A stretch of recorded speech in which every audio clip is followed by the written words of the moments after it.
കുറേ നാളുകൾക്ക് ശേഷമാണ് കേട്ടോ ഈ ഒരു ചുരണ്ടേസ് ഉണ്ടാക്കുന്നത് കാണുന്നത്. ഈ പെരുന്നാൾക്ക് മക്കളെയും കൂട്ടി കോട്ടക്കുന്ന് പോയപ്പോൾ ഇതൊന്ന് കഴിക്കണമെന്ന് തോന്നി. അപ്പോൾ പിന്നെ ആ ചേട്ടൻ ഉണ്ടാക്കുന്നത് കണ്ടപ്പോൾ അതൊരു വീഡിയോ എടുക്കാമെന്ന് കരുതി. ചുരണ്ടി എടുത്ത ഐസിലേക്ക് നന്നാരി സർബത്ത് ഒഴിച്ചു കൊടുത്ത ശേഷം പൊട്ടുകടല ഇട്ട് കൊടുക്കുകയാണ്. അതിന് മുകളിലായിട്ട് ടൂട്ടി ഫ്രൂട്ടിയാണ് ഇട്ട് കൊടുക്കുന്നത്. അതിന് മുകളിലായിട്ട് എന്തോ ഒരു സാധനം ഒഴിച്ചു കൊടുത്തിട്ടുണ്ട് കേട്ടോ. അതെന്താണെന്നുള്ളത് എനിക്ക് മനസ്സിലായിട്ടില്ല.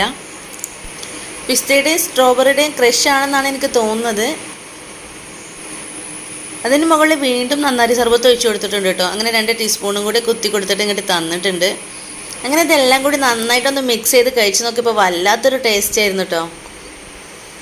ഇത് നമുക്ക് വീട്ടിൽ തന്നെ ഉണ്ടാക്കാവുന്നതേ ഉള്ളൂ എങ്കിലും ഇത് ചില സ്പോട്ടുകളിൽ പോയിട്ട് കഴിക്കുമ്പോഴാണ് അതിന് വല്ലാത്തൊരു ടേസ്റ്റ് ഉള്ളത്. ഈ ഒരു വീഡിയോ നിങ്ങൾക്ക് ഇഷ്ടമായിട്ടുണ്ടെങ്കിൽ ലൈക്ക് ചെയ്യണം, ഷെയർ ചെയ്യണം. ചാനൽ ഇതുവരെ സബ്സ്ക്രൈബ് ചെയ്യാത്തവരാണെങ്കിൽ പ്ലീസ് ഒന്ന് സബ്സ്ക്രൈബ് ചെയ്തിട്ട് സപ്പോർട്ട് ചെയ്യണം. വീഡിയോയെക്കുറിച്ചുള്ള അഭിപ്രായങ്ങൾ അറിയിക്കണം. അപ്പോൾ